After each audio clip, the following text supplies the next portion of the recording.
a gente não aprende a vender, a gente aprende a ser o profissional daquilo que a gente estuda e não a vender aquilo que a gente faz. Um cara que não se acha merecedor, esse cara não vai cobrar mais, esse cara não acha que ele merece ter cliente, esse cara fala assim, eu não vou vender porque eu não consigo entregar, que a nossa mente, ela é a nossa maior aliada e a nossa pior inimiga. A gente precisa entender quem é que a gente vai alimentar mais. Quando você muda a sua mentalidade, cara, o seu resultado automaticamente muda.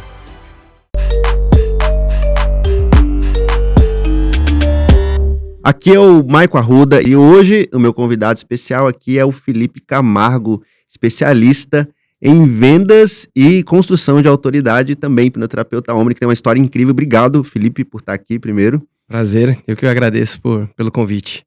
Isso é legal, esse bate-papo.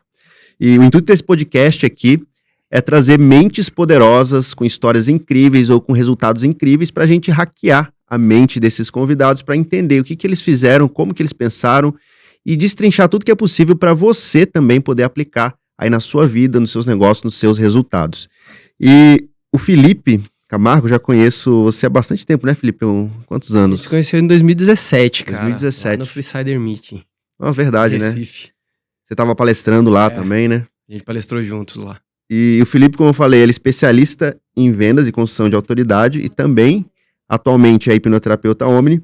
Só que o Felipe é um cara que tem uma história extraordinária, que assim, é um cara que alcançou grandes resultados, tem muito conhecimento técnico, inclusive em marketing digital, e sempre teve muito acesso, né, a um excelente network, a grandes players, e mesmo tendo tudo isso, chegou um momento que com todo o esforço que você estava fazendo, você quebrou completamente, né, a sua empresa, e aí foi nesse momento que você começou a buscar, e esse é o por cima que eu sei da história dele, começou a buscar e descobriu que o motivo estava na sua mente, né, e aí você virou uma chavinha lá, descobriu o motivo, e aí depois começou a deslanchar, e hoje ajuda empresários, empreendedores a deslancharem também as vendas e o negócio de forma geral, trabalhando alguns pilares que ele vai explicar aqui.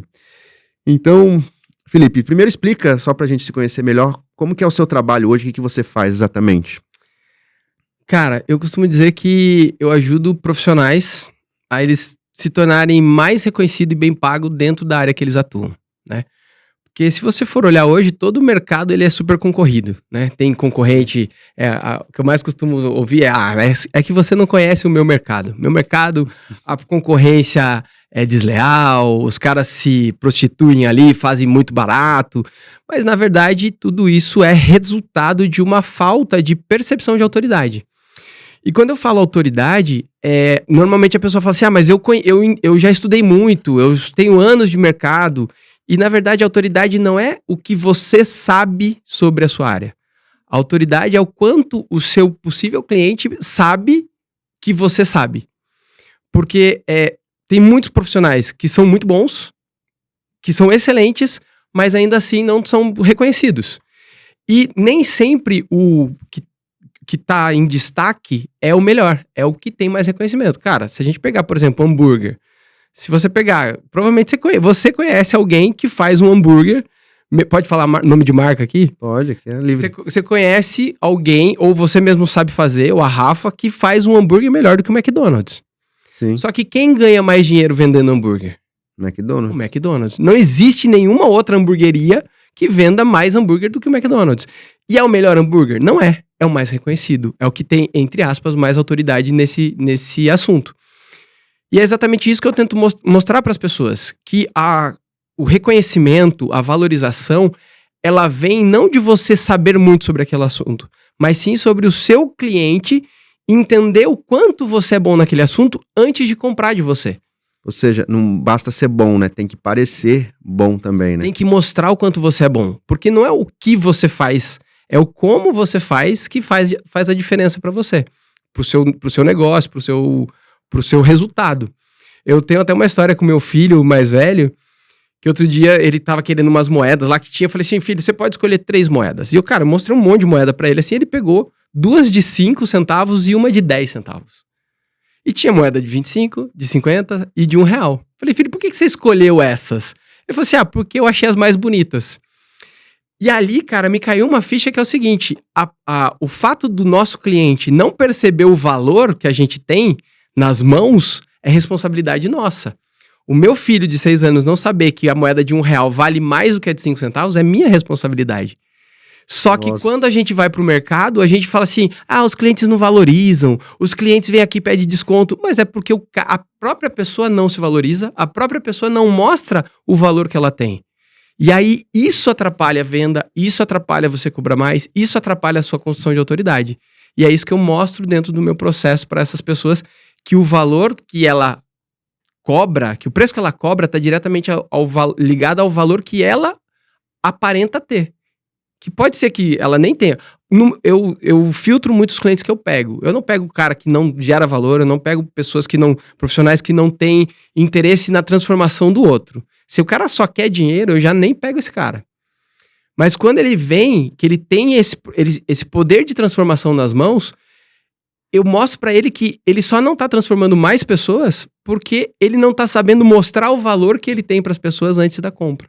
Entendi. Então, tudo se resume primeiro em mostrar o valor real que a pessoa tem, né? Exatamente. Então, antes de tudo, a pessoa precisa de fato ter valor, pelo que você falou. Exatamente, esse é o primeiro ponto. Tem que ter valor, aí pelo que eu entendi, o segundo ponto, ela precisa acreditar no valor que ela tem, né? Porque aí entra onde acho que a gente vai falar muito aqui da mentalidade, né? A pessoa não acredita no próprio valor, e aí depois disso, que ela vai ter que mostrar esse valor para as pessoas, né? Para as pessoas comprarem. E mostrar porque é muito, o que eu ouço muito assim, a pessoa, Felipe, a hora que a pessoa senta aqui na minha frente, eu consigo mostrar o valor que eu tenho para ela. O problema é antes da pessoa sentar aqui, e normalmente é esse o problema. E eu diria que é o contrário, Michael, você falou assim, né, de que primeiro a pessoa entende o valor dela, depois ela mostra o valor primeiro ela mostra o valor, depois para isso ela precisa entender o valor dela. Cara, primeiro ela tem que entender o valor dela, depois ela vai conseguir expor esse valor de uma forma efetiva, porque se ela não acreditar nela, ela não vai gravar o vídeo que ela precisa gravar, ela não vai fazer a venda do jeito que ela precisa fazer, ela não vai conseguir expor aquilo que ela tem de valor dentro, porque nem ela acredita que tem. É o famoso síndrome do impostor, né? Que o cara, ele sabe tanta coisa, mas ele acha que ele não sabe nada. E aí, via de regra, o profissional faz o quê? Inclusive hipnoterapeutas, principalmente a área da saúde, o cara tá sempre atrás do próximo curso. Agora eu preciso fazer uma especialização. Agora eu preciso fazer um mestrado. Agora eu preciso fazer um doutorado. Agora eu sou PhD. Agora eu não tenho mais o que fazer, mas eu ainda assim não me sinto bom o suficiente. Porque ele tá sempre melhorando a parte técnica. Mas ele nunca tá mudando ou investindo, dificilmente esse cara tá investindo na mentalidade dele, na parte de venda. Que, cara, a venda, ela é confiança. Se você não passa confiança, do início da cadeia, que é o primeiro post que esse cara vê, até a hora da venda efetiva, você não consegue vender. Ou vai vender muito abaixo do que você poderia. Mas uma pergunta, em parênteses aí, rápida, em vendas. Por que você acha que, pelo menos no Brasil, as vendas são tão desvalorizadas? Assim, estudar sobre vendas, buscar sobre um curso de vendas, quem não é da área. Por quê? Cara, eu acredito que é porque essas pessoas não veem vendas como uma profissão. E o grande lance é assim, a gente tá vendendo o tempo todo. Eu só tô aqui porque em algum momento eu te falei alguma coisa que me vendeu pra você. Senão eu não estaria aqui. Eu só fui fazer a formação da Omni porque em algum momento alguém vendeu pra mim. Só que a gente tá vendendo desde o primeiro dia de vida. O bebê, quando ele chora, o que ele tá fazendo? Ele tá vendendo. Fala assim, mãe, eu preciso comer. E aí quando você vende, você consegue as coisas que você quer. Seja ali aquilo que você está fazendo a troca, seja a construção de outros sonhos, como uma casa, um carro, tanto faz, viagens, tanto faz. E a venda no Brasil, ela é vista assim, por exemplo, eu já ouvi muita gente falando assim, talvez você tenha ouvido, eu ouvi da minha mãe, inclusive, filho, vai fazer qualquer coisa, vai trabalhar, vai fazer tal coisa, vai ser até vendedor. E a mãe, quando liga para alguém, fala, pedindo ajuda para empregar o filho, fala, pode ser qualquer coisa, inclusive vendedor, né? Como se fosse uma profissão inferior, né? Como se fosse uma coisa que não precisa de preparo. Tem uma história, não é minha essa história, é do Samuel Pereira, você deve conhecer. Sim. E ele se casou e ele foi comprar um fogão. E ele foi comprar um fogão e ele perguntou pro cara, esse fogão ele encaixa como se fosse embutido? O cara falou, claro que encaixa, só tirar o pé e encaixa. E aí, quando ele chegou no apartamento, foi encaixar, o pé não saía. Então não tinha como encaixar.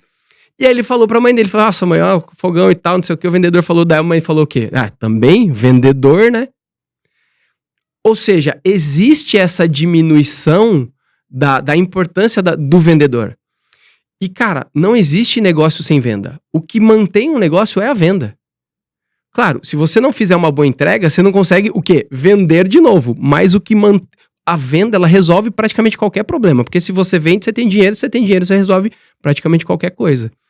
E eu acho que é por isso que no Brasil tem essa coisa do vendedor ser tão desvalorizado. Entendi. Porque a gente não aprende a vender, a gente aprende a ser o profissional daquilo que a gente estuda e não a vender aquilo que a gente faz. Sim, a gente foca muito no técnico, né? Exatamente. Aprender o técnico. Desde o início da escola, né? A gente tem que estudar matemática, português, geografia, história para passar de ano e vai sendo coisas cada vez mais específicas que a gente nunca vai usar na vida, enquanto que a gente vai usar na vida mesmo, que é vendas, comunicação, gestão emocional.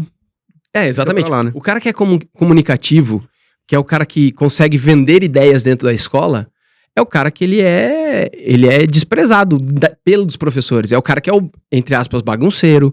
É o cara que faz os motins ali que... Mano, ele consegue vender a ideia de tirar todo mundo da sala e fazer todo mundo matar a aula. Isso é venda. Só que aí a escola pega esse cara e enquadra pra deixar ele igual a todos os outros que não fazem nada de diferente, a não ser estudar português como tem que estudar português, matemática como tem que estudar matemática. E efetivamente não aproveita essas habilidades para construir bons vendedores. Vai minando o talento do cara, exatamente, né? Exatamente. Ô, Felipe, mas você falou, voltando agora, que a gente estava falando, você falou sobre primeiro acreditar no próprio valor, né? Senão não adianta. E você, no momento, quando você quebrou lá, você não acreditava? Como que era? Ou qual foi o motivo que você quebrou? Se você quiser já até explicar as causas, os traumas que você passou. Cara, na verdade, assim, eu hoje, com o conhecimento que eu tenho, eu entendo que quebrar foi manter um padrão emocional, um padrão aprendido que me levou a quebrar. Porque o problema é que eu nunca tive problema para vender, por exemplo. Nesse sentido, eu sempre me vendi muito bem. Só que qual era a programação? Eu ganhava dinheiro, perdia dinheiro. Ganhava dinheiro, perdia dinheiro. Então, nessa época, eu tinha uma agência de assessoria de imprensa na época, e a gente já era a melhor assessoria de imprensa da minha região ali. Então, a gente conseguia atender... Cara, a gente atendia o maior shopping da cidade, a gente atendia as melhores lojas.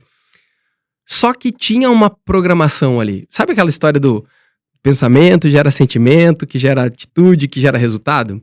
Eu costumo dizer que faltou um P, que é a programação. O primeiro P é a programação gera o pensamento gera o sentimento, que gera a atitude, que gera o resultado. Então, naquele momento, era só o meu subconsciente garantindo que o que estava programado fosse real. E, cara, olha que louco. Eu só descobri o que estava me bloqueando financeiramente na formação. Fazendo a formação de hipnoterapia. Tá. Só para contextualizar aqui, né? Porque talvez tenha gente que não saiba, não conheça essa regrinha, essa fórmula, né? Que é esse tal da programação subconsciente que gera o pensamento, né? Por que algumas pessoas são mais otimistas, outras são mais pessimistas? Por que algumas pessoas, quando tá com um relacionamento problemático, começa a pensar que o marido, que a esposa, que o namorado, a namorada tá fazendo tudo errado, tá traindo? Enquanto outras pensam no melhor das coisas e, de fato, às vezes acaba estragando o relacionamento e acaba sendo traído de verdade e nem acredita. Porque existem essa programação subconsciente que o Felipe estava comentando aqui, que é a forma como a nossa mente mais profunda aprendeu. E aí conta, Felipe, um pouquinho na sua história, como que foi essas programações subconscientes? O que foi a sua mente foi aprendendo ao longo da sua infância? Cara, eu tive 3 grandes episódios até os 3 anos de idade que me geraram 3 registros muito fortes de rejeição. Rejeição, né? De rejeição, O primeiro registro foi, ainda eu tava na barriga da minha mãe, porque eu sou o terceiro filho de uma mãe sangue O negativo. E o sangue O negativo, ele entende a criança como uma ameaça pra mãe. Então ele tenta expelir mesmo e matar a criança, tanto que existe uma série de injeções ali que a mãe precisa tomar para que o organismo não rejeite o bebê.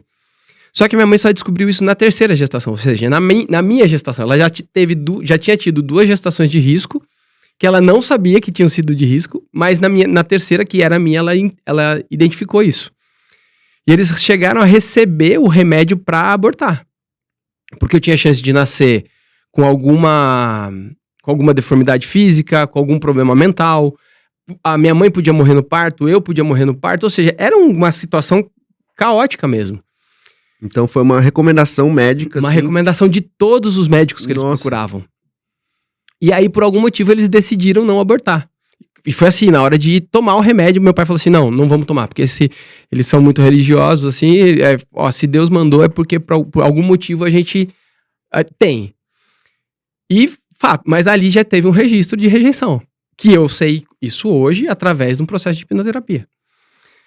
Com 8 meses de idade, o meu irmão do meio ali, ele teve meningite e ele morreu. Eu tinha 8 meses de idade e ele tinha 3 anos. E aí os meus pais, a minha mãe entrou em depressão, ela tem depressão até hoje, toma remédios até hoje. E o meu pai naquela época ele se trancou no quarto, eu praticamente fui criado pela minha avó e pelas minhas tias durante um tempo ali.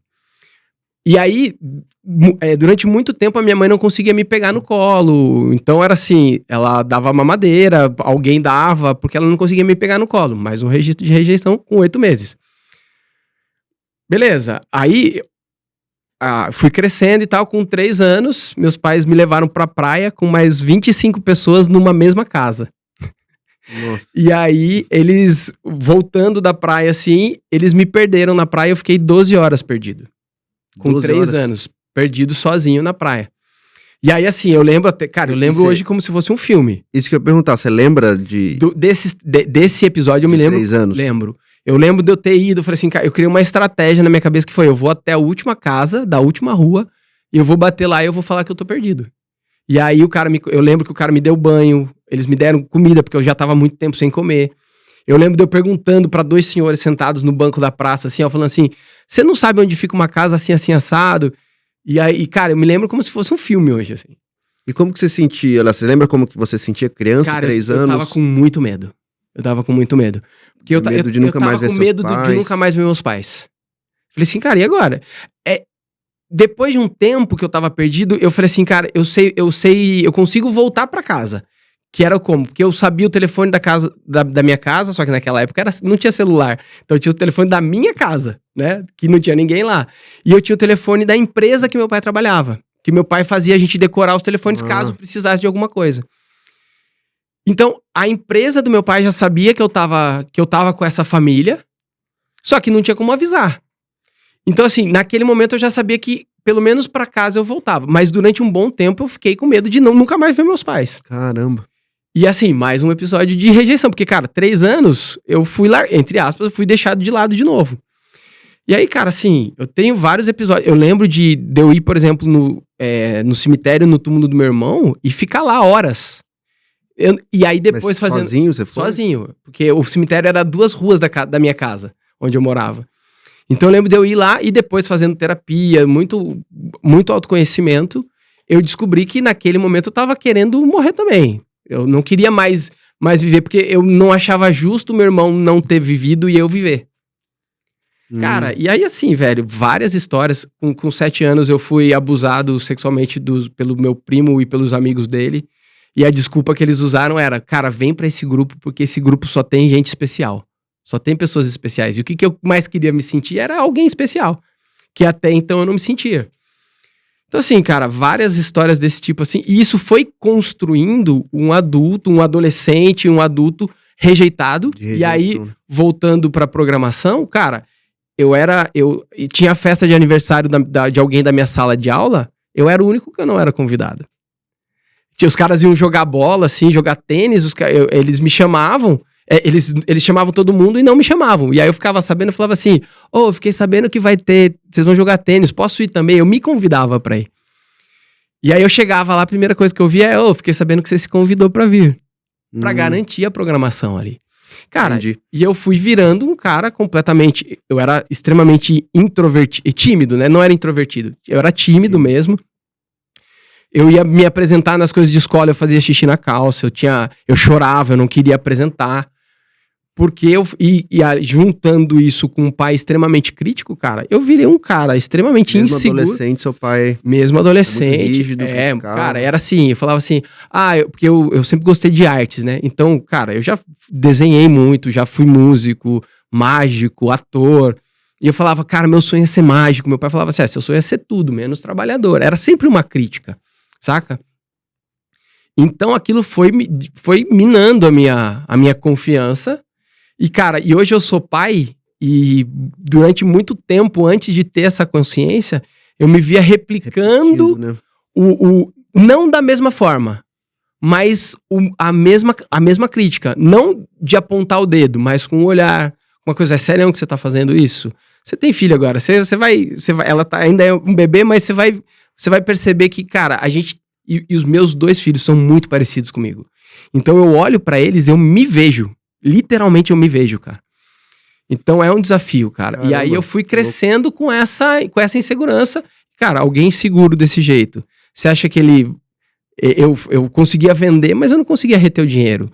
Eu conseguia vender, mas não tinha confiança pra fazer a entrega. Então, e isso me levou a quebrar. Por quê? Entendi. Porque eu tinha que garantir aquela... Porque quando eu quebrei, eu tive que ouvir dos meus pais. Eu falei que você tinha que procurar um emprego. Que esse negócio de empreender não era pra você. Não ia dar certo, né? Ou seja, seguindo o padrão da rejeição que aprendeu lá na barriga da sua mãe ainda, né? Exatamente. E isso eu quero esclarecer um ponto aqui, que às vezes as pessoas não entendem como que tem essa ligação, né? Falar, mas por que ele continuou sendo rejeitado? Que como você aprendeu isso na infância, com os traumas, aí depois quando você já era maior ali, criança, adolescente... Não é que tinha o azar de ser rejeitado, mas se as pessoas têm essa programação, elas se colocam em posições para ser esquecidas, né? Então, provavelmente, eu acredito, você mesmo falou, né, que era tímido, então você não estava ali nas brincadeiras, não estava no meio, não era visto, não conversava, e aí na hora de chamarem para jogar tênis, fazer alguma coisa, você não era lembrado. Então você criava essa realidade pra você, né? Exatamente. De certa forma, né? E tem até um outro ponto, cara.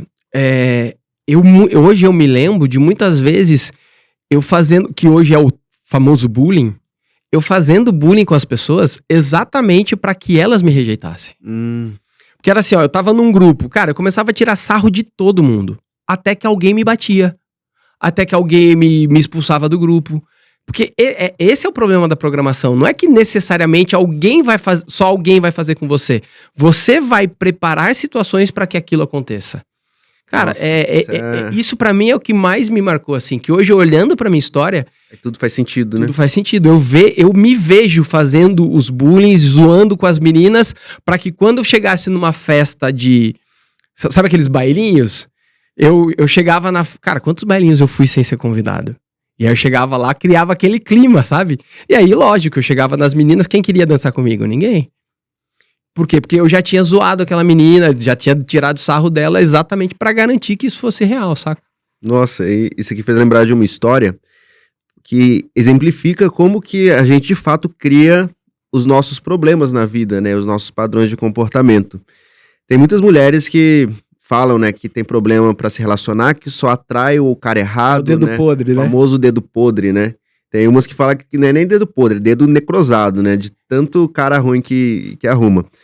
E tem uma cliente que eu atendi, que ela falava que todos os namorados que ela arrumava, acabava traindo ela. Traía ela não entendia por quê, achava que o problema estava nos homens. E a gente descobriu exatamente um abuso também, né, no caso dela. E ela sentia tanta culpa que ela não sentia merecedora das pessoas. De ser amada.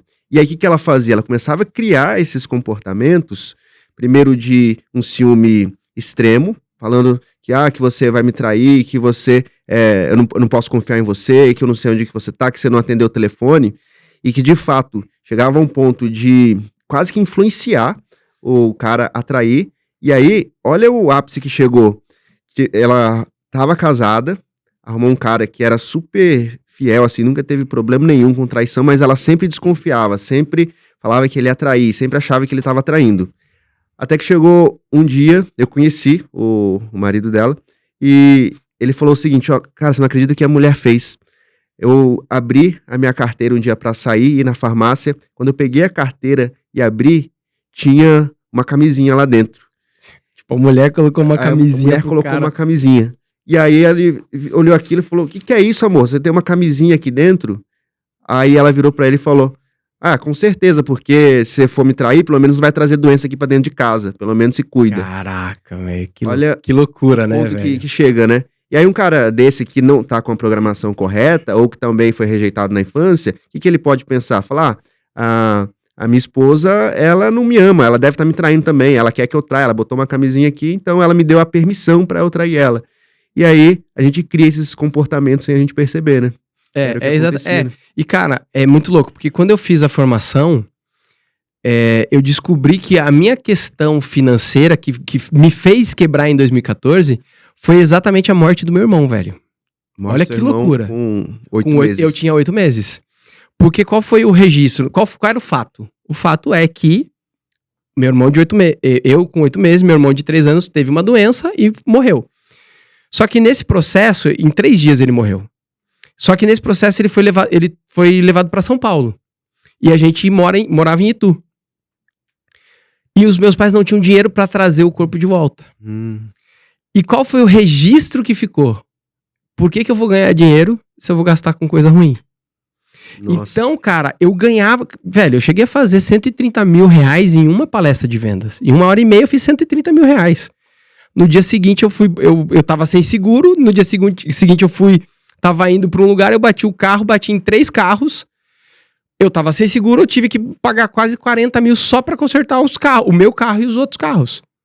Então, qual era o registro? Por que eu vou ganhar dinheiro se eu vou gastar com coisa ruim? Eu fazia dinheiro, eu gastava com coisa ruim. Ficava doente, tinha que, quebrava o óculos. Cara, coisas absurdas. O banco, eu comprei uma casa, o banco errou no contrato da casa, pagou 100 mil a menos, eu tive que descapitalizar totalmente pra conseguir cumprir a dívida ali que eu tinha.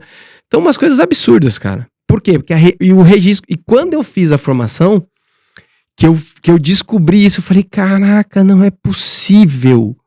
Não é possível que era isso. Porque, cara, dentro do processo lá, agora a pessoa responsável vai aparecer aqui na sua frente. Mano, apareceu meu irmão.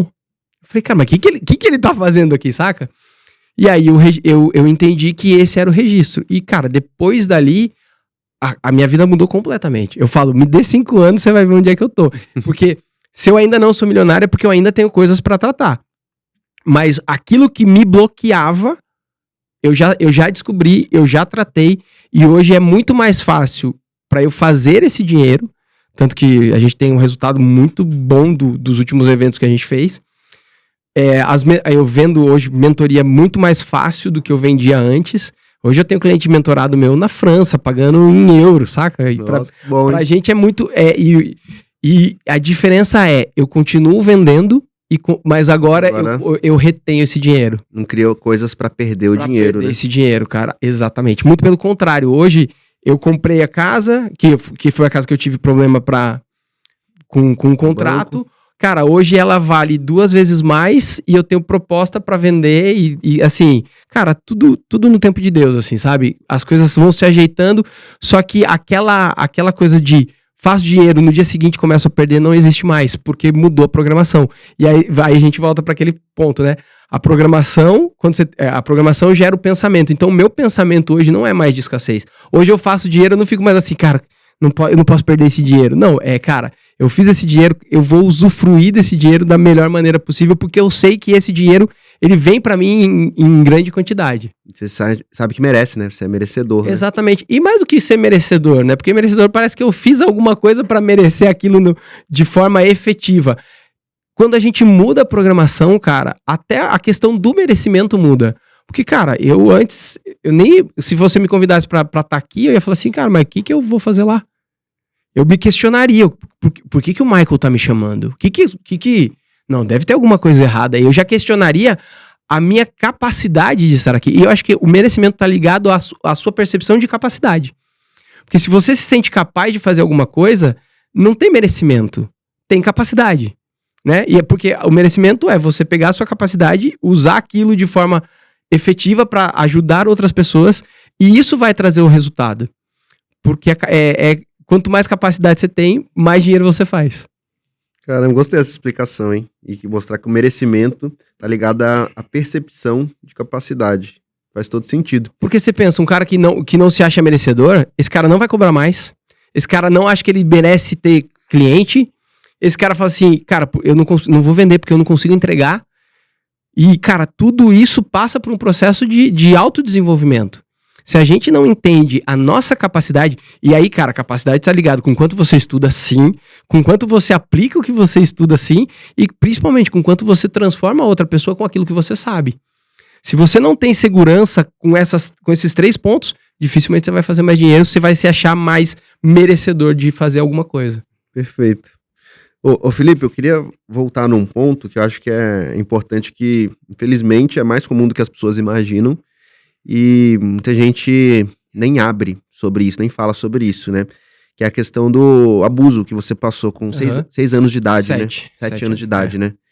E eu, né, trabalhando com isso e atendendo, eu fico impressionado como, assim, é mais da metade das pessoas que eu atendo que tem qualquer tipo de problema, uma depressão, uma ansiedade, uma crença financeira, qualquer padrão, qualquer bloqueio, mais da metade sofreu algum abuso sexual na infância.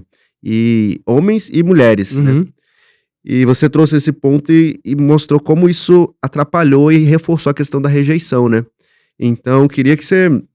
Como que foi pra você, depois que você passou por isso, assim, você guardou isso, se sentiu culpado? Porque muitas vezes as pessoas se sentem culpadas, sendo que não faz sentido sentir culpado, mas ainda assim tem essa sensação de culpa. E aí guarda pra elas e não resolve, né? Não consegue resolver, porque se não fala pra ninguém, não resolve. Como que foi isso pra você e como que você começou a trabalhar isso?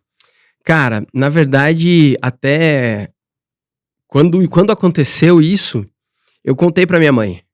Com 7 anos eu tive coragem de contar pra minha mãe. E aí a minha mãe disse, não é possível, seu primo não faria isso. Você tá mentindo, você é um mentiroso, você não pode inventar essas histórias. Nossa, então era rejeição de novo, né? mais um ponto de rejeição. Então assim, ali naquele momento, cara, eu acho que era mais uma questão de sobrevivência mesmo, velho. Eu fui levando assim, tanto que assim, eu tive depressão, eu tive crise de ansiedade, eu tinha, sabe aquelas feridas de coceira que forma na mão? Eu tive psoríase, cara, o que você imaginar de somatização física eu tive. Até porque, quando eu estava doente, eu tinha a atenção dos meus pais. Então, cara, eu tive infinitas vezes pneumonia. Eu tinha tosses que não paravam, assim, eu ficava gripado, cara, eu ficava 3, 4 meses com tosse. E nada cortava. Tomava antialérgico, o que você imaginar, nada resolvia. Tinha crise de enxaqueca, absurdos, assim, de ficar 5, 6 dias com a mesma dor de cabeça, tomar remédio na veia e não resolver. Mas hoje eu entendo que eu só tava querendo atenção, porque aí a minha mãe se preocupava comigo, aí a minha mãe fazia chá, minha mãe me levava no médico, me acompanhava, a minha mãe tava sempre comigo, o meu pai era um pouco de isso é frescura, né, porque afinal de contas um homem não tem isso. Mas também tinha um pouco de atenção ali, então... Ou seja, a forma de você fugir da rejeição era ficar doente. Era ficar doente, era somatizar. E aí eu somatizava, aí eu tinha atenção. E depois que eu entendi isso, e eu até entendi isso até um pouco antes da própria hipnoterapia. Mas quando eu entendi que essa era a forma de controle da minha mãe, além da questão financeira, porque quando eu tava financeiramente quebrado, eu pedi ajuda pra minha mãe, aí pros meus pais, e aí eles me ajudavam. Primeiro apontavam o dedo, mas depois ajudavam. Então era uma forma de eu ter atenção. Então a forma de controle emocional que eu tinha, que hoje eu vejo que vinha da minha mãe, era a doença e era a questão financeira. E naquele momento ali com o meu primo, cara, na verdade, assim, hoje eu entendo que ele era, a gente fala, né, que eu só fui vítima de outra vítima. Eu não sei exatamente o que ele passou na vida dele, mas, cara, hoje ele é um cara que ele já foi internado várias vezes por conta de uso de drogas. Ele é alcoólatra, assim, alcoólatra cara, de beber e não ter limite de bebida, porque ele é muito resistente à bebida. Então, assim, você vai pros aniversários de família, cara, ele é o que primeiro começa a beber e o último que para. Então, assim, hoje eu olhando pra vida dele, eu também entendo que ele, naquele momento, ele tava extravasando alguma programação que tava ali dentro. Isso facilitou a vida? Não. Mas hoje eu olho pra trás e eu não tenho rancor dele. Tanto que... Entendi, né? Que ele era resultado de uma dor também. Né? Exatamente. E cara, eu não sei qual é a dor que ele viveu. Porque, cara, se eu olhar pra vida dele hoje, ele é um cara separado, usuário de drogas, alcoólatra. Então, se eu for olhar, se a gente for colocar na balança, se isso fosse possível, se a gente fosse colocar na balança, e falando só emocionalmente, não tô falando nem de dinheiro, nem de estruturação de família, nada. Emocionalmente, eu sou muito mais forte, inclusive pelo que ele me fez. Porque isso me forjou pra ser o que eu sou hoje. E você falou, né, de quando a gente trata as pessoas. Cara, hoje 100% das mulheres que eu tratei até hoje foram abusadas. 100%. Por abuso. E de homens eu ainda não peguei nenhum que tenha sido abusado. Mas de rejeição, vários, né? E eu acho que a hipnoterapia, eu acho que é o melhor dela é isso, né? Que a cada cliente que você trata, você se trata ao mesmo tempo. Você aprende com ele, né? Eu aprendo com ele. Então, assim, eu vi, por exemplo, eu atendi um cara que ele praticamente mendigava a atenção da mãe dele até hoje.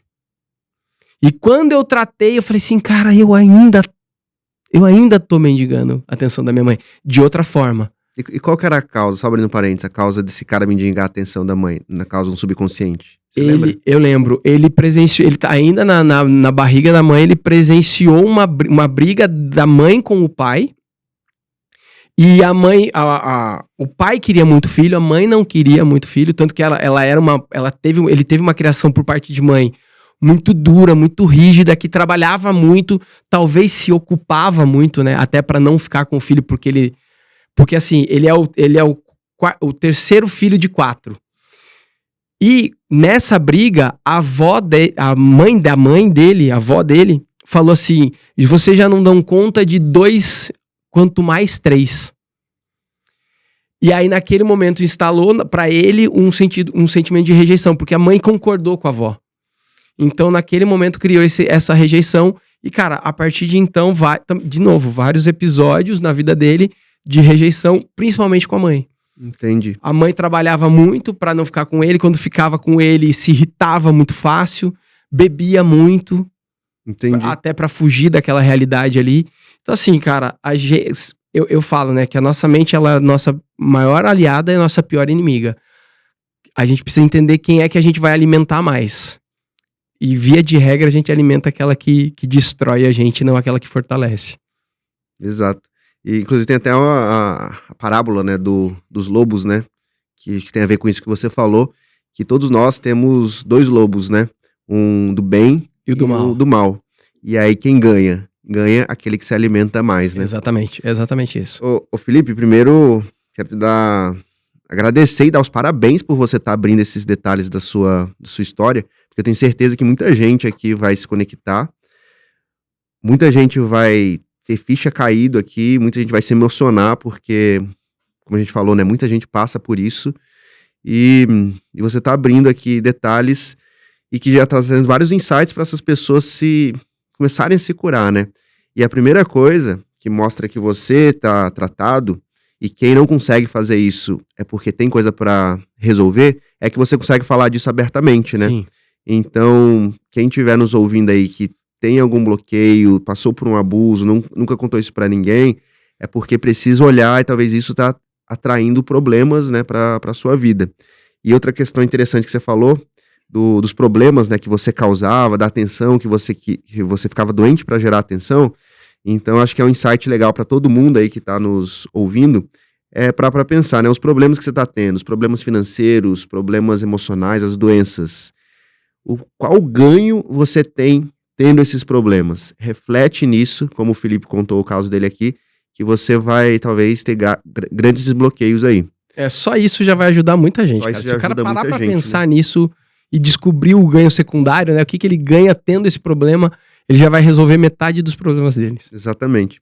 E aqui, só esse aqui acho que já vai ajudar muita gente. Mas agora vamos para um outro lado, que aí pra pessoa resolver, né? Como você falou, você foi buscar hipnoterapia, foi buscar entender sua mente, e isso ajuda muito, né? E muito rápido.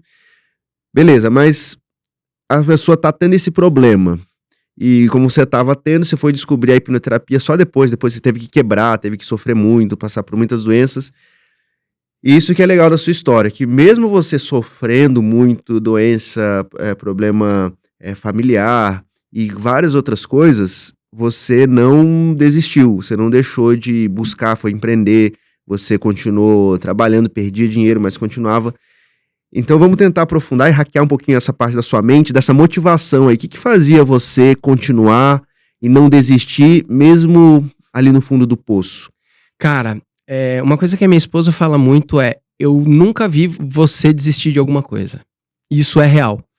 E uma coisa que antes eu via como defeito, hoje eu consigo entender que é uma qualidade, que eu consigo ser bom em qualquer coisa que eu me proponho a fazer.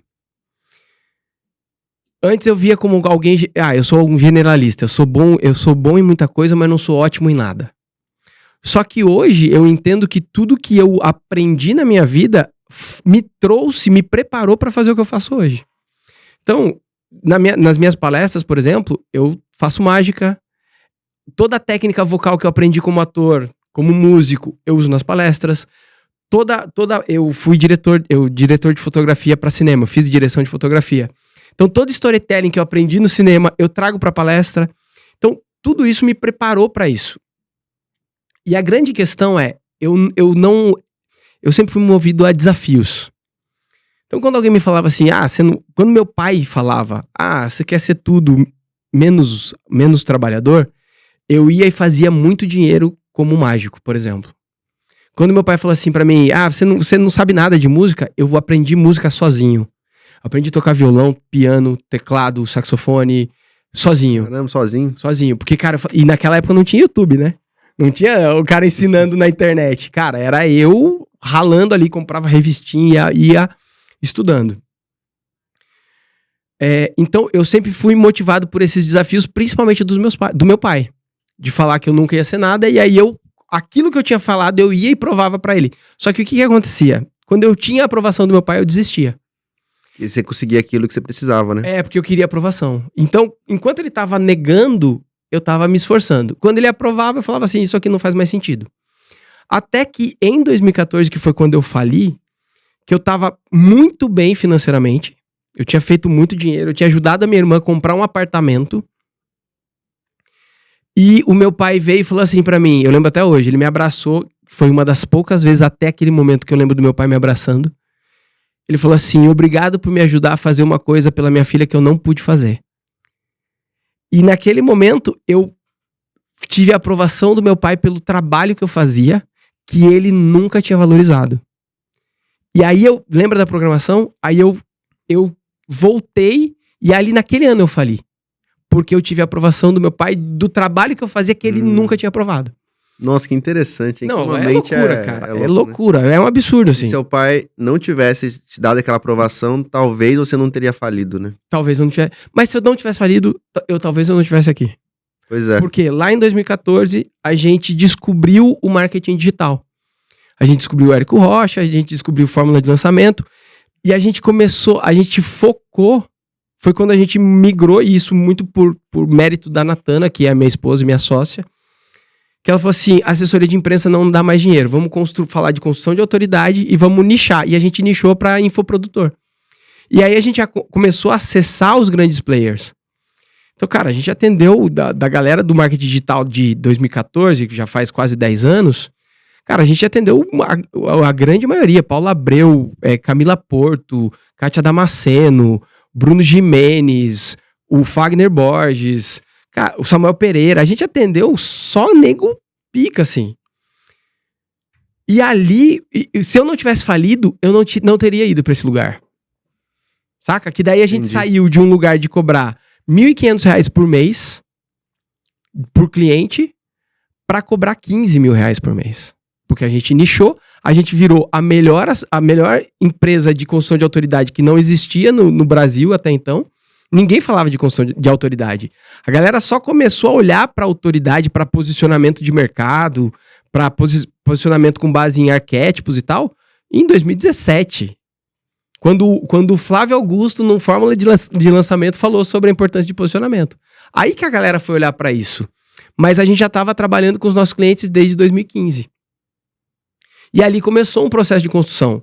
E é muito louco a história da mentalidade, que assim, eu aprendo muito rápido. Então, por exemplo, eu cobrava R$1.500 e estava falido. O Marcelo Ostia, que é um cara do Camisetas da Hora, que era um dos nossos clientes lá atrás, em 2014, ele falou assim, cara, eu vou te passar um cara que ele tem muito dinheiro pra você fazer o trabalho pra eles. Era o Vinícius Possebon. Aí eu falei assim, pra quem não conhece o Vinícius Possebon, ele tem o maior sistema de home fitness do país e tal. Mais de 1 milhão de alunos. E aí eu falei assim, cara, eu vou enfiar a faca nesse cara. E a gente cobrava R$1.500, eu falei, vou cobrar R$4.500, 3 vezes mais. Aí eu liguei pro Marcelo Ostia, que tinha feito a indicação, falei, Marcelo, você não acredita. Fechei com o Vini por 3 vezes mais o que a gente cobrava. Ele falou assim, cara, você tinha que cobrar 10 vezes mais. E eu falei assim, mas o meu trabalho não vale 10 vezes mais. Nossa. E aí ele falou assim, claro que não vale, se nem você acredita que vale. E ali eu falei, cara, entendi, eu vou cobrar 10 vezes mais. E aí eu comecei a mudar minha mentalidade, comecei a estudar como alguém que vale 10 vezes mais, frequentar lugares de alguém que vale 10 vezes mais, que aí a gente começou a ir pros masterminds, a gente entrou no mastermind do Érico, entrou do Samuca, do Fagner, que a gente até conheceu a Rafa lá. Então assim, e aí eu sempre eu tive acesso a essas pessoas, mas de novo, a programação qual era? A programação era de não merecimento. Então eu tava num lugar e eu falava assim, velho, eu não tinha que estar aqui. Então eu tinha acesso, eu ganhava já como alguém que valia 10 vezes mais, mas de novo o merecimento, que era o sentimento de capacidade, vinha e falava assim, você não tinha que estar aqui, você não tinha que estar nessa mesa. Entende? Só que a minha forma de não... Só fazer uma pausa e trazer um hack aqui que é interessante, que você, no momento, você percebeu que você poderia ganhar mais, ganhar 10 vezes mais, né? E eu acho que muita gente tá nesse momento, tá pensando, poxa, eu poderia ganhar mais, o meu trabalho, fulano faz um trabalho parecido e ganha muito mais do que eu. Só que aí você, de fato, não ficou só no pensamento, né? Que é o que a maioria das pessoas fazem. Elas ficam no pensamento e reclamam que as outras não valorizam. Só que você pensou, o que uma pessoa que ganha mais faz? Você pensou, onde ela frequenta, né? Você estava nos lugares que essas pessoas estavam, né? Então, pensamento, ação e lugar. Sim. E aí você se colocou e começou a trabalhar, e aí você conseguiu, de fato, cobrar os 10 vezes mais, só que aí faltava a mentalidade, né? Faltava a mentalidade. Que é o que você vai entrar então agora, eu vendia muito bem. Cara, é assim, ó, a gente entrou no Mastermind do Érico sem ter dinheiro, a gente fez empréstimo. Só que assim, a hora que eu entrei lá, eu falei assim, porque pra mim, como eu falei, né, venda nunca foi um problema. Eu entrei lá e falei assim, o que eu preciso fazer pra vender, pra pagar isso aqui? Cara, em 3 dias, a gente pediu empréstimos, tipo, assim, não lembro exatamente o dia da semana, né? Se o empréstimo saiu, a gente precisava pagar 70 mil, eu tinha 30 no caixa da empresa, era tudo que a gente tinha, e 40 mil a gente pegou empréstimo. Se o empréstimo saiu na segunda, na sexta-feira eu paguei o empréstimo.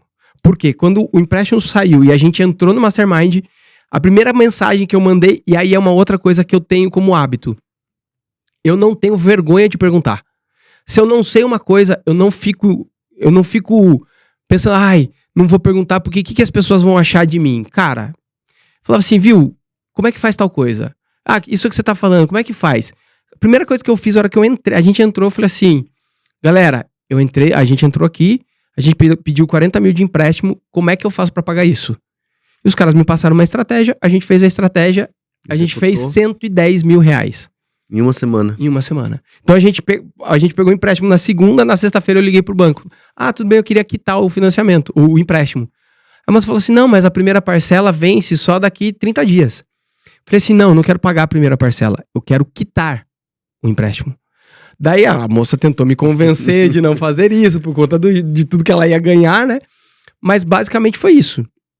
Então, assim, eu não tenho... E isso é uma coisa que, assim, as pessoas se levam muito a sério pra não pedir ajuda. E pra não perguntar aquilo que elas não sabem. Então, se tem uma coisa que... Não, repete isso aí que você acha que é forte. As pessoas se levam muito a sério. As pessoas se levam muito a sério, ponto. E aí, o que é o se levar a sério? Eu não posso parecer fraco. Eu não posso parecer... Não pode parecer que eu não sei. Eu tô nessa mesa aqui, as pessoas têm que achar que eu sou tão boa quanto elas. E, cara, não. Se você tá numa mesa que você tá igual a todo mundo, você tem que mudar de mesa. Então, o fato das pessoas se levarem muito a sério faz com que elas não aceitem, não peçam ajuda. Não perguntem sobre algo que elas não sabem. Cara, então assim, eu participei... Elas ficam achando que as outras vão julgar, né? O que as pessoas vão achar de mim? Eu tô aqui, eu não sei isso. Cara, se eu não sei... Exatamente pra isso que eu tô aqui, pra aprender algo que eu não sei. Se eu vou pagar 70... Imagina, eu pago 70 mil pra estar num grupo desse de networking ferrado, e aí chega lá, eu não sei alguma coisa que eles estão falando e não pergunto. É tipo o cara entrar lá na mentoria da Omni e falar assim, você falando da inteligência artificial lá pra criar conteúdo e tal, a pessoa não sabe o que é, não entende e não pergunta. Ah, eu deveria saber, né? Então vou ficar deveria quietinho. saber. Não, cara, você tá nesse grupo... Pagou pra isso, né? E o mentor é exatamente isso, é você encurtar caminhos, encurtar erros que você cometeria que o cara vai te impedir de cometer e inclusive de trazer ferramentas que você não sabe o que é para que você passe a saber. Então, a primeira coisa é, porque se eu pudesse falar pra alguém, é falar assim, cara, para de se levar a sério. Você não é tão importante quanto você acha que você é. Você só é importante para as pessoas que te amam. Passou dali, e olhe lá ainda, né? E olhe lá ainda. Passou dali, acabou. Sua importância é tipo assim, ó, quem foi seu tataravô? Você não lembra do nome. Então, daqui 3 gerações, ninguém vai saber quem é você. E ninguém liga pro que você faz hoje. Ninguém liga. Por quê? Porque amanhã vai sair um novo cancelado da internet e ninguém vai mais lembrar de você. Então, não se dê tanta importância. E isso é uma coisa que eu faço. Eu não me dou tanta importância. Muito legal esse insight. Eu acho que muita gente, se aplicar isso aqui, vai se beneficiar disso, né? Porque eu vejo os hipnoterapeutas, né, que vão fazer o curso lá, eles deixam de fazer pergunta, eles deixam de comentar alguma coisa que eles acham relevante comentar, porque eles pensam, mas isso aqui é muito bobo pra eu falar. Isso aqui, o que as pessoas vão achar? Vão achar que eu tô no nível básico, vão achar que eu quero aparecer. E ficam colocando um monte de coisa na cabeça. Elas se julgando mesmo. Elas se julgando, enquanto as outras pessoas estão pensando nelas. Ninguém tá pensando em você, né? Isso, pare de se levar a sério. Eu gostei disso aqui. Inclusive, em momentos, eu já precisei disso aqui, não tinha essa frase. Isso vai servir pra mim também. E, nossa, demais, Felipe. Cara, e eu lembro até hoje da primeira palestra que eu fui convidado pra dar. Eu fui convidado pelo Samuel Pereira pra dar uma palestra num evento que ele tinha, chamado Gran Imersão, que era um evento pra 100 e poucas pessoas. Só que tava assim, o Érico, o Hugo Rocha, irmão do Érico, o Bruno Piscinini, Bruno Pinheiro, só nego top daquela época do digital. E eu contratei uma consultoria de palestra. E eu preparando a palestra para mostrar para essa consultora, eu começava a palestra falando, galera, é minha primeira palestra, eu tô super nervoso, e só que isso me fez com que eu me preparasse ainda mais para dar essa palestra. Você ia começar assim? Eu ia começar exatamente assim. Cara, a hora que eu apresentei para ela, ela falou assim, não, para. As pessoas têm que pensar que você é foda. Você tá lá palestrando, você tá lá... Do lado dos caras, né? Do lado dos caras, porque os caras estavam palestrando também. Você é tão bom quanto eles. E eu falei assim, eu não sou. É a minha primeira palestra. E o cara que se dá muita importância fala assim, tem razão. Você tem razão. E aí, cara, eu comecei a palestra exatamente do jeito que eu tinha pensado. É a minha primeira palestra, eu estou extremamente nervoso, só que, mano, eu me preparei de verdade para aquela palestra. Eu tinha 30 minutos para fazer uma palestra e eu sabia cronometrado a minha palestra. Então eu terminava exatamente com 29:40, 29:50, variando ali 10, 15 segundos. Com mágica no meio, com tudo. E quando eu terminei a palestra, todo mundo que veio falar comigo falou assim, não é sua primeira palestra. Eu duvido que seja a sua primeira palestra. Então aquilo gerou um nível de empatia que 2 meses depois, eu tava palestrando no Freesider Meeting, que eu comecei exatamente do mesmo jeito, eu falei assim, galera, Quem aqui me Você não podia falar conhece? que era a primeira, né? Eu não podia falar que era a primeira. Só que eu falei assim, quem aqui me conhece? Ninguém levantou a mão. Eu falei assim, quem aqui nunca ouviu falar de mim? Todo mundo. Tinha 450 pessoas. Quem aqui nunca ouviu falar de mim? Todo mundo levantou a mão.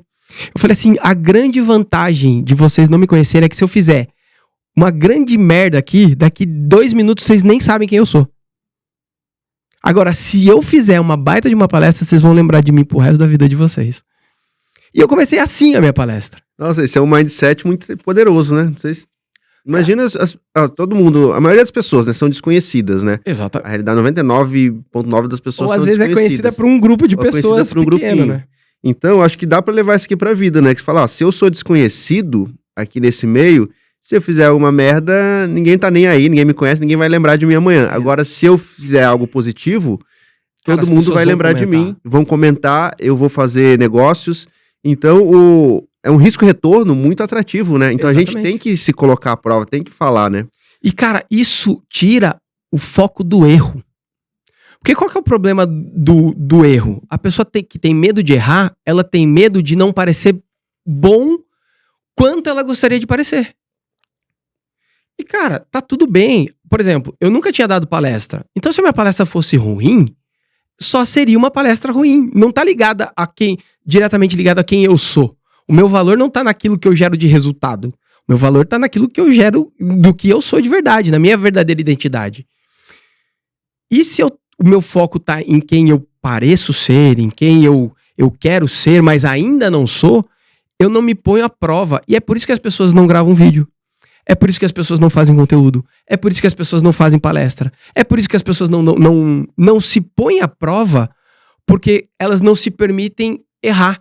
E um dos grandes erros que eu percebo, principalmente com profissionais que eu já mentorei, é assim, ó. O cara é muito bom em uma coisa. Aí ele vai pra fazer outra coisa, ele quer ter o mesmo desempenho que ele tem na profissão anterior, nessa nova. Por exemplo, eu jamais vou ser hoje, eu não sou tão bom hipnoterapeuta como eu sou palestrante, como eu sou mentor de marketing. Por quê? Porque eu já tenho a empresa desde 2006. E eu sou hipnoterapeuta há 1 ano. Então não tem como eu ter o mesmo desempenho, a não ser que eu tenha o mesmo tempo de prática, de estudo, de aplicação daquilo. Só que as pessoas... É tipo assim, ó, sua filha tá com quanto tempo? 5 meses. 5 meses. Ela não começou a andar ainda. Não. Cara, ela vai cair, até ela aprender a andar, ela vai cair, em média, 2.200 vezes. Sério isso? É. 2.200 vezes? 2.200 vezes. E a gente, adulto, quer ficar bom na 3ª vez fazendo alguma coisa. Cara, você vai ter que cair 2.200 vezes pra você ficar bom, velho. Cara, sabe que eu tava refletindo isso esses dias? Que antes de ontem, ela tava aprendendo a virar, né? Só que ela jogava a perninha, aí quase virava, aí voltava pra trás. Aí às vezes jogava a perninha, quase virava, voltava. Às vezes ia e conseguia de uma vez. E quando eu olho, né, os pais olham pros filhos, eles acham bonitinho, ele tá tentando, nossa, tá aprendendo, tá evoluindo, que legal, aí bate palma quando consegue. Só que quando a gente olha pra gente, algo que a gente nunca fez, a gente não vê da mesma forma, né? A gente tentou 1 vez, 2 vezes, fala, nossa, eu sou um bosta fazendo isso aqui, né? Eu não consigo. Mas é exatamente como a criança. E o interessante da criança, que ela não se julga. Ela não fala assim, esse negócio de virar aqui não é pra mim. Não é pra... Esse negócio de andar não é pra mim. Só vou andar quando eu puder correr uma maratona. Só vou falar quando eu souber exatamente o português correto. Imagina isso, velho. A criança nunca ia falar, nunca ia andar, nunca ia fazer nada. Esse que é o diferencial. Porque não existe frustração, não existe comparação. Exatamente, porque ela tá com um mindset de crescimento, é um mindset de aprendizado. Não é igual o nosso que a gente fica no julgamento. Mindset de julgamento. Então, o que eu costumo dizer assim, cara, e tem um exercício que eu fiz comigo, que chegou um momento da minha vida que eu era tão crítico comigo, por conta do que eu aprendi, que eu falei assim, cara, eu não posso mais ser assim. O que eu fiz, cara? Eu peguei uma foto minha de 3 anos, exatamente naquela época que eu me perdi e tal na praia. Eu coloquei uma foto de 3 anos no meu celular. Então toda vez que eu abria o celular, eu me via. Porque, cara, dificilmente você vai chegar pra uma criança se você tem filho, se você tem um sobrinho, uma criança de 2 anos, ou que tá aprendendo a andar, que ela começa a andar, ela não consegue, você fala assim, mano, você é muito burro, velho, você nunca vai ser nada na vida. Você, para, velho, vai ser, não, vai, você olha no espelho, quem é você pra querer andar? Você dificilmente vai fazer isso. Mas a gente fala isso pra gente o tempo todo.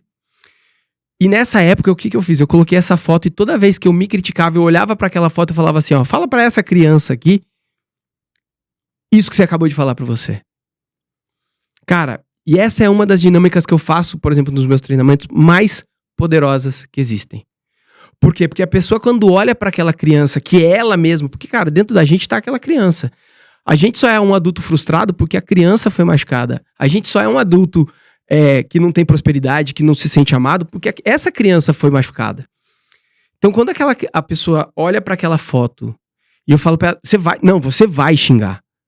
Você vai falar pra essa criança tudo que você fala pra você todos os dias. Cara, não tem uma pessoa que não chore. Por quê? Porque a gente sabe que a gente jamais falaria isso pra uma criança. Só que a gente esquece que aqui dentro tem uma criança. Fundar uma criança. Tem essa criança. E se essa criança for cuidada, se essa criança for amada, se essa criança for tratada como ela não foi, dificilmente a gente vai olhar pra gente, olhar no espelho e falar assim, mano, você é um bosta. Você nunca vai ser nada na vida. Então, cara, isso é uma... E essa foto, por exemplo, você perguntou, né? Como é que você conseguia, mesmo assim, não parar? Como era essa mentalidade? É exatamente disso, de me colocar no desconforto o tempo todo. Quando eu percebi que eu estava sendo muito crítico, eu fiz isso. Quando eu percebi que eu estava com dificuldade de tomar decisões difíceis, principalmente quando meu primeiro filho nasceu, falei, cara, eu não vou aguentar isso aqui. Eu não vou aguentar ser pai. Porque, mano, é um desafio.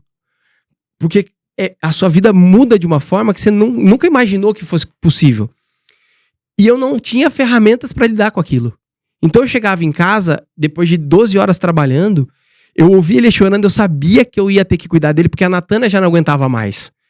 E eu falava assim, quantas vezes eu parei o carro na garagem e falei assim, eu não vou descer hoje, velho. Eu não vou descer. E aí eu vi que aquela situação estava mais desafiadora do que eu aguentava. E eu falo, cara, se a vida tá difícil, se a vida tá foda, seja mais foda que a vida. E aí o que eu comecei a fazer? Meu filho nasceu em julho. Ele vai fazer agora 6 anos, agora dia 20 de julho. Eu comecei a tomar banho gelado, velho. Então, desde então, todos os dias pela manhã, não importa o tempo que esteja, eu tomo banho gelado.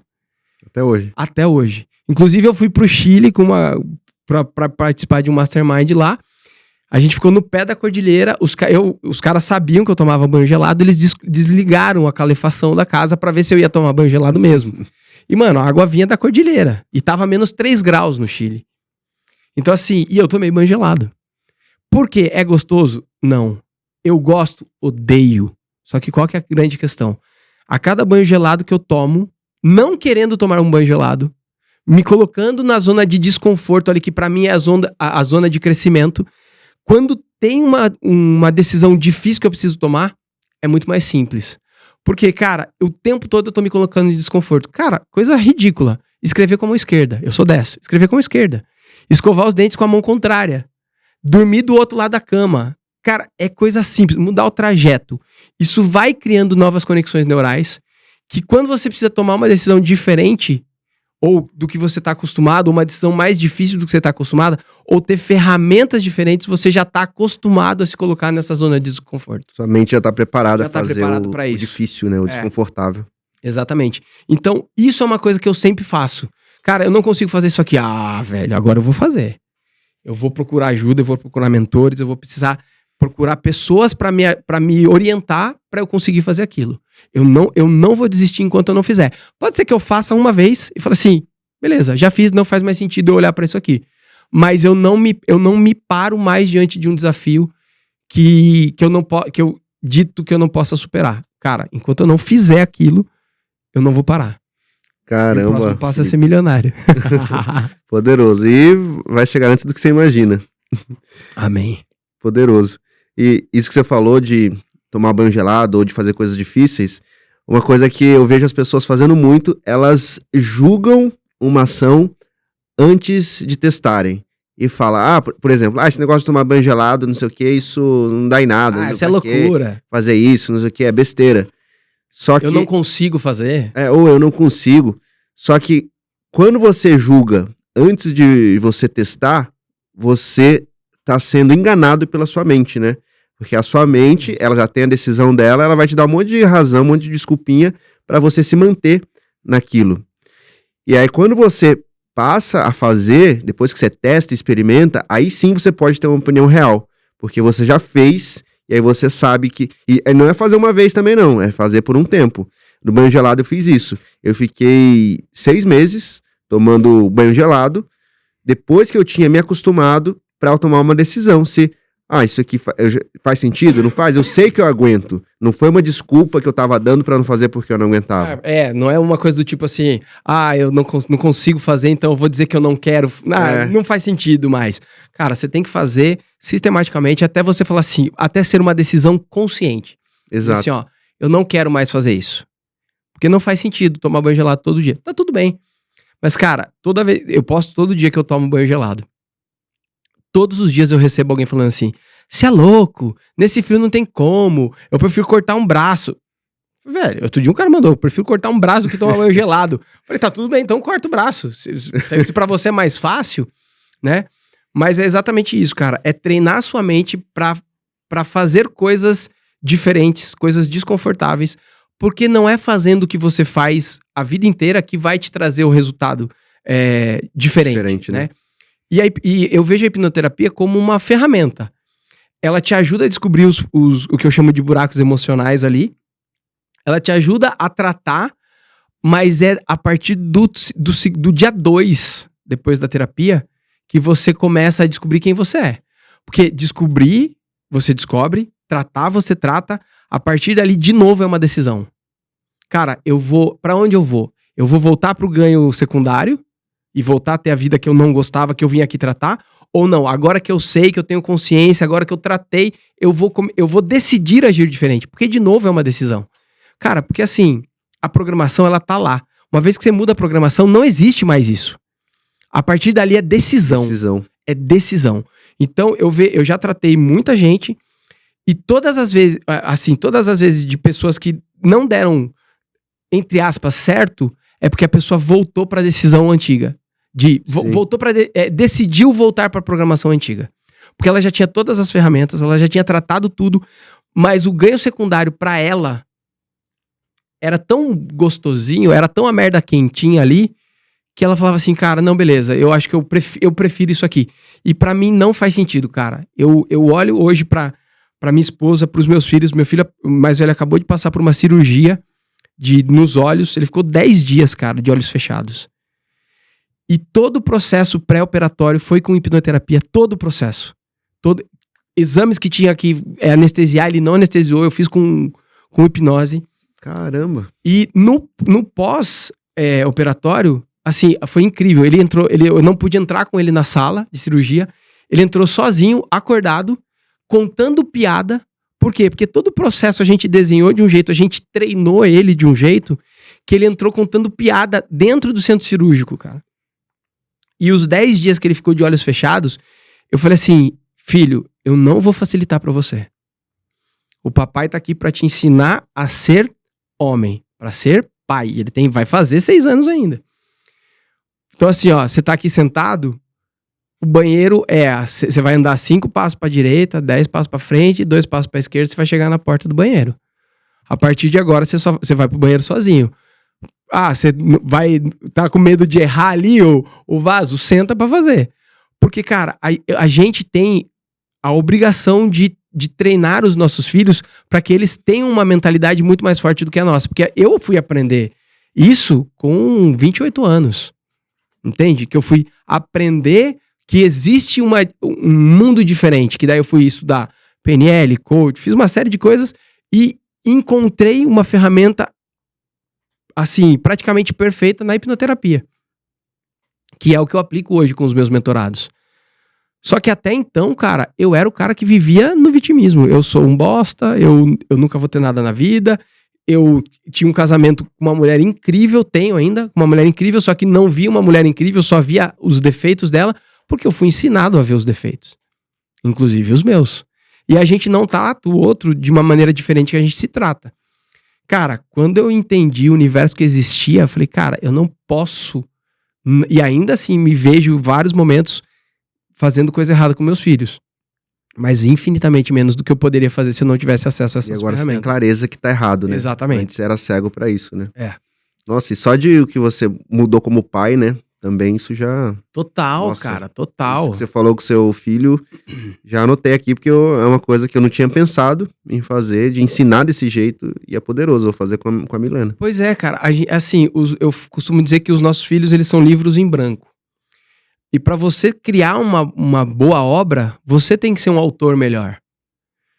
E se você não se melhorar, cara, você vai repetir padrão familiar. Então, eu costumo dizer nos meus pré-atendimentos ali de terapia, que pra você conseguir, por exemplo, copiar e colar um documento num computador, você pode ir lá, dar um Ctrl+C, você vai só no teclado, Ctrl+C, vai no outro documento, Ctrl+V. Ou você pode pegar o mouse, ir lá em cima, arquivo, copiar, aí você vai lá no outro com o mouse, colar. Você tá fazendo caminhos diferentes, mas o resultado é o mesmo. Então, quando eu descobri a hipnoterapia, eu comecei a descobrir que existia uma forma de mudar os resultados. Não só na minha vida, mas principalmente na vida dos meus filhos.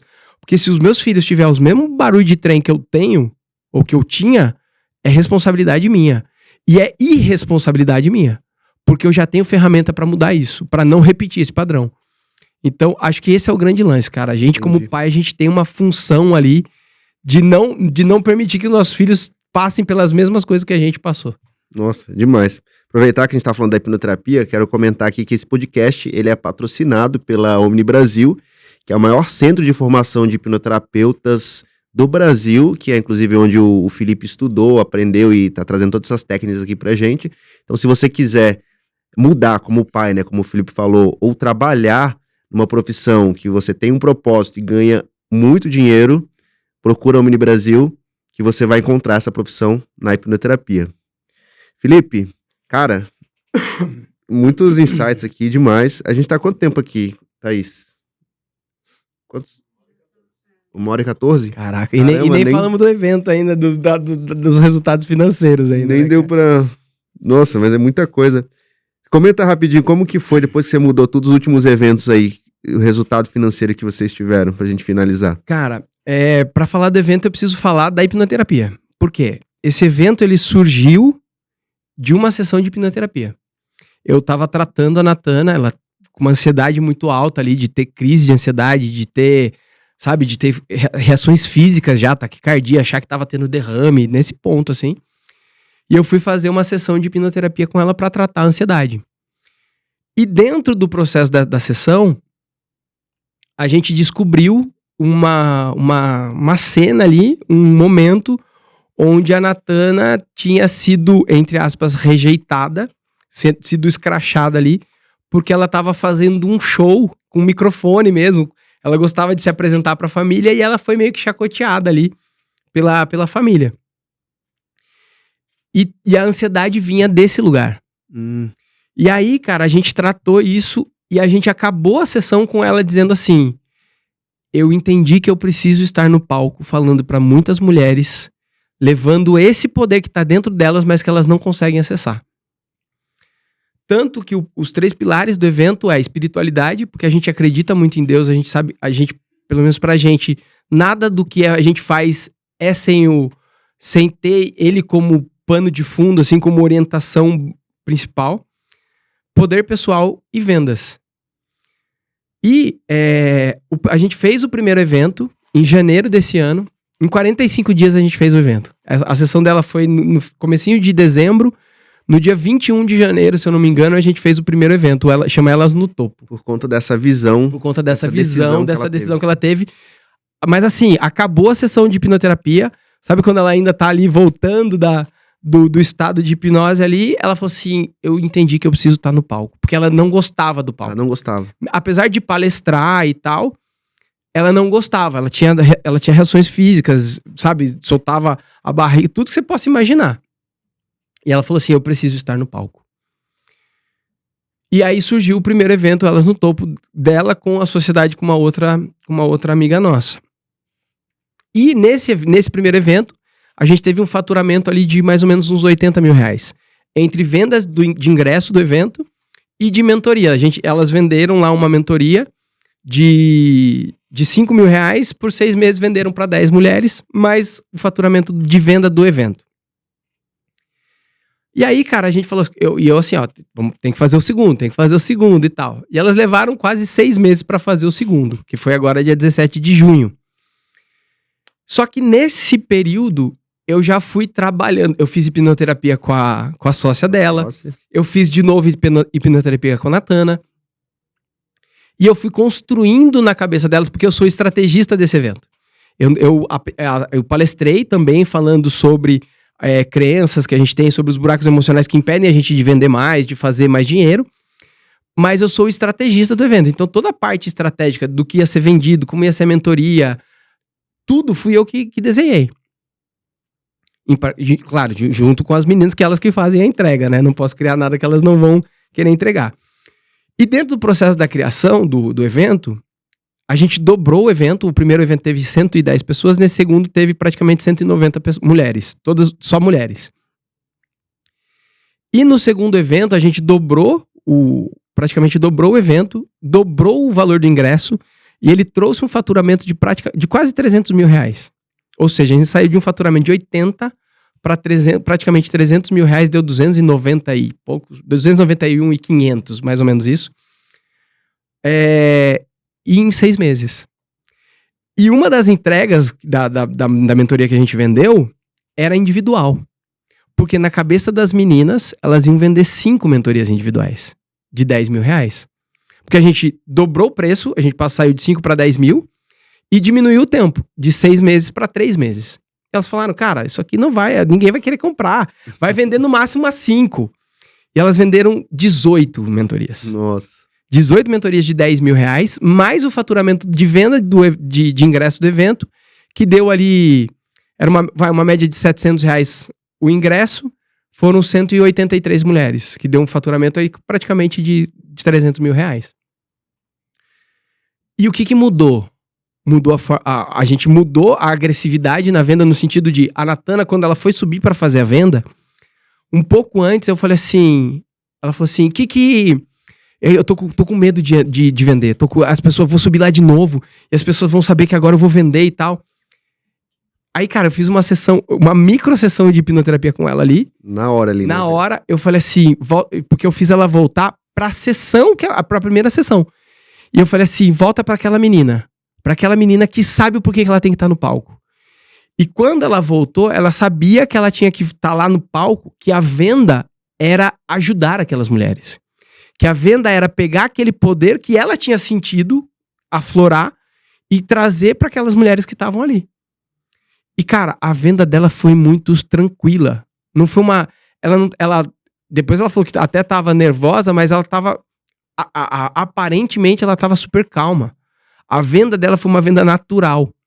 E, cara, isso conectou com as pessoas. Porque, de novo, né? Se a gente for falar lá da confiança, que a venda é confiança, quando ela se conectou com o porquê ela tava fazendo isso, quando ela se conectou que ali tinha um aval desse ser que a gente acredita que é Deus, que é maior ali do que tudo. Quando ela entendeu que vender era gerar a transformação para aquelas mulheres, todo o peso, todo o medo, o medo do erro, todo o medo da rejeição, todo o medo de o que as pessoas vão achar de mim, cara, foi embora. Então, quando você muda a sua mentalidade, cara, o seu resultado automaticamente muda. Por isso que a gente trabalha... por exemplo, dentro da minha mentoria, eu trabalho esses 3 pilares. A mentalidade, que é essa coisa de você descobrir o que estava te travando e tratar isso, que é o primeiro ponto. Mudar o comportamental, fazer coisas diferentes. Cara, seja tomar um banho gelado, eu tomo banho gelado. Não quer dizer que o meu mentorado precise tomar banho gelado, mas eu indico. Por quê? Porque é se colocar na zona de desconforto, mudar o comportamento. E o terceiro, aí entra a técnica de venda. Aí entra funil de venda, detalhe, né? Estratégia. Aí entra outras ferramentas de venda, só que assim, não adianta eu pegar... Imagina, eu pego uma pessoa despreparada, mentalmente despreparada, emocionalmente fraca e coloco ela na frente de 190 mulheres para vender. Ela não vai ter o mesmo resultado. Por quê? Porque emocionalmente, mentalmente, ela não está preparada.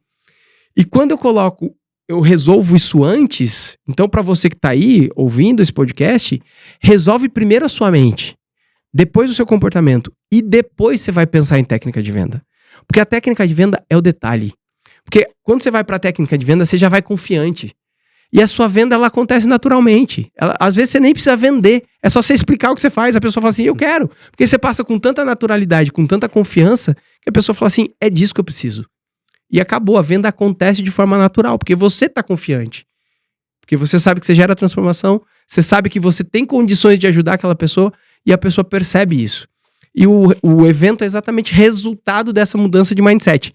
Minha, porque antes eu não me acharia capaz de ajudar essas pessoas, e assim como ajudei a minha esposa, a sócia dela, ajudei outras pessoas a terem resultados muito parecidos. Eu tenho uma mentorada minha que fez em um evento de um dia R$290 mil.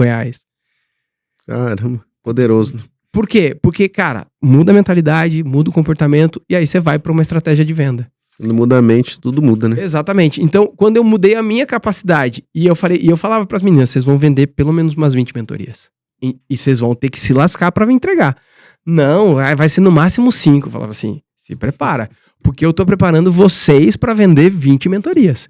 E elas venderam 24, daí sempre vai caindo uns pelo caminho ali, que toma a decisão, e aí fala assim, daí a programação vem de novo, né? Aí ficaram 18 mentoradas de 10 mil, e mais 9 imersões só de venda, só praticamente de venda, de R$2.000. Isso que elas venderam no evento, usando a estratégia que a gente criou. Nossa, demais. Se tudo começou lá numa sessão de hipnoterapia. Numa sessão de hipnoterapia, cara. Poderoso.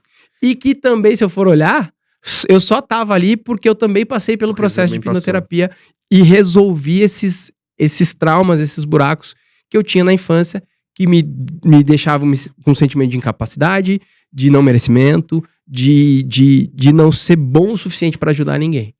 Poderoso. Felipe, pra gente finalizar, uma pergunta que eu sempre gosto de fazer, é para alguém ter uma mente poderosa, de forma rápida, o que ela precisa parar de fazer e o que ela precisa começar a fazer, se ela ainda não faz? Vai falar que tem que tomar banho gelado e a galera não vai gostar do podcast, hein?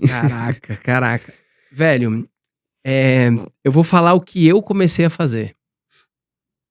Eu acho que quando a gente tenta lutar com as forças dos nossos braços, dificilmente a gente consegue ir muito longe. Eu acredito muito em Deus. Então, uma coisa que eu comecei a fazer é buscar a minha verdadeira identidade. E quando eu encontrei a minha verdadeira identidade, eu não acredito num Deus pobre, num Deus doente, num Deus triste. E eu encontrei essas respostas lendo a Bíblia. Então, o que eu faria hoje, a primeira coisa que eu faria além do desenvolvimento pessoal, que é fundamental, é buscar a conexão com aquilo que você acredita ser maior. Porque quando você entende que existe alguém maior do que você, cara, você tem a quem recorrer. Você tem a quem pedir ajuda. Você tem a quem pedir força pra lutar por você, porque muitas vezes a gente não consegue. Perfeito. Então, pra mim, esse é o que eu começaria a fazer. Começar a buscar uma conexão espiritual com algo maior, com né? algo maior. E deixar de fazer. No fundo, a gente sabe tudo aquilo que a gente precisa deixar de fazer. Sabe? Aquela história de deixar de ficar... Eu deixaria de fazer tudo aquilo que tira o foco daquilo que eu gostaria de fazer. Rede social. Cara, rede social é trabalho.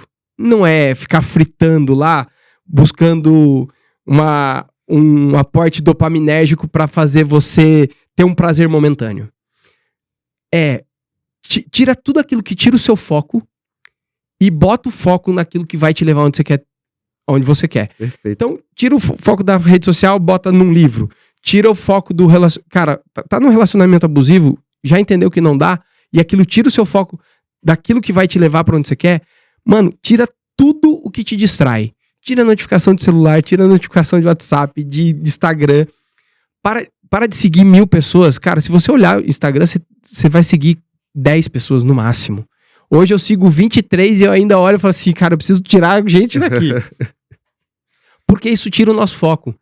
Enquanto você não parar de tirar o seu foco, e é programação, a procrastinação é falta de foco. É você fugir, é a sua programação te tirando daquilo que vai te levar para onde você quer. Então, eu pararia de fazer tudo aquilo que me tira o foco de onde eu quero chegar. Acho que são essas duas coisas.